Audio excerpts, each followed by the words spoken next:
Har Har Mahadev. Good morning সবাইকে। তো আজকে আমি চলে এসেছি হুট করে বাইকস ফ্যাক্টরিতে। এখান থেকে মাল লোড করে যাব দুর্গাপুর বাসকোপা। তো গাড়ি লাগিয়ে দিয়েছি লোডিং পয়েন্টে, এই মালগুলো লোড হবে। ডালা খুলে রেডি করে দিয়েছি, ওই লোডিং কাকুরা এলেই মাল চাপানো শুরু। তো লোডিং কাকুরা চলে এসছে, এরপর মাল চাপানো শুরু হয়ে গেছে। তারপর আস্তে আস্তে লোড হচ্ছে, আমি দাঁড়িয়ে দাঁড়িয়ে দেখছিলাম।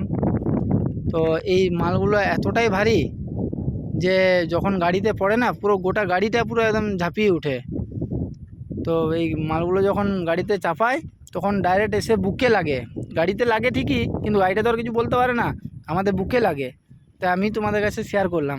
তো চলো দেখতে থাকো, ভিডিওটা কেমন লাগছে অতি অবশ্যই কমেন্টে জানাবেন সবাই। তো ফাইনালি এইটাই লাস্ট মাল, এটা চাপালেই লোড কমপ্লিট। তো এটা চাপানো হয়ে গেছে, এরপর গাড়িটা উপরে তুলে পরে ডালা ফালা লাগিয়ে তিরপল দড়ি বেঁধে নিয়েছি। তো তিরপলটা কীরকম বাঁধা হয়েছে সেটা একটু কমেন্টে জানাবেন যে কীরকম হয়েছে। তারপর লোড করে বেরিয়ে পড়লাম, গেটে যাচ্ছি। গেটে যেয়ে সিকিউরিটিকে চালানটা জমা দেবো, গেটে তো এন্ট্রি করবে, তো তাই এখানে একটু দাঁড়াতে হবে 5-10 মিনিট। তো গেটে চালানটা জমা দিয়ে পরে আমি গাড়িতে বসলাম। তারপর সিকিউরিটি চালান দিল, বেরিয়ে পড়লাম ফ্যাক্টরির থেকে। তারপর চলে এলাম রাস্তায় যেতে যেতে একটু ভিডিও শ্যুট করে নিলাম আর কি। চলে এলাম পেট্রোল পাম্পে ডিজেল নিতে। তো ডিজেলটা ভরে পরে বেরোবো এখান থেকে। এই ডিজেল ভরছি, তারপর ডিজেল ভরা হয়ে গেছে, এরপর বেরিয়ে পড়লাম এখান থেকে। চলো দেখা হচ্ছে। তো তারপর আস্তে আস্তে চলে এলাম দুর্গাপুর এসবি মোড়ে। এসবি মোড়ে এসে দেখছি জ্যাম আছে। তো জ্যামটা কিসের জন্য, একটা অ্যাক্সিডেন্ট হয়েছিল। তো চলে এলাম হাইওয়েতে, দিল্লি কলকাতা হাইওয়েতে চলে আসার পরে এখান থেকে সোজা চলে যাচ্ছে কলকাতা, আর আমি ডান দিকে ঢুকে পড়লাম এলএনটি মোড় হয়ে বাসকোপার ফ্যাক্টরি রোডটা।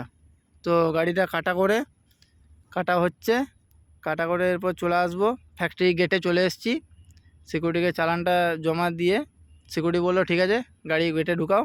গেটে ঢুকিয়ে একদম লেবার রেডি ছিল খালি করার জন্য। তো তার জন্য জলদি করে তিরপল দড়ি খুলে পরে রেডি করে দিলাম আর কি। তো তিরপলে একা থাকলে যা হয় আর কি, কিন্তু কী করবো, আমাদের ছোটো গাড়িতে আবার কাউকে নিলেও তো নয়, তাকেও আবার কিছু টাকা দিতে হবে। তো ভাড়া এমনিতেই অবস্থা খারাপ। তো চলো, তিরপল দড়ি খোলা হয়ে গেছে, এরপর খালি হচ্ছে মাল। দাদারা সব রেডি ছিল খালি করার জন্য, আর একটু লেট করে ঢুকলেই খালি হতো না।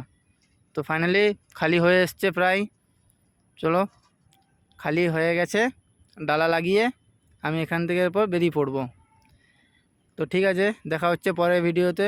আর তোমরা একটু জানাবে যে ভিডিও কেমন হচ্ছে, ভালো লাগলে অতি অবশ্যই লাইক কমেন্ট করবেন। ঠিক আছে, টাটা, দেখা হচ্ছে পরের ভিডিওতে।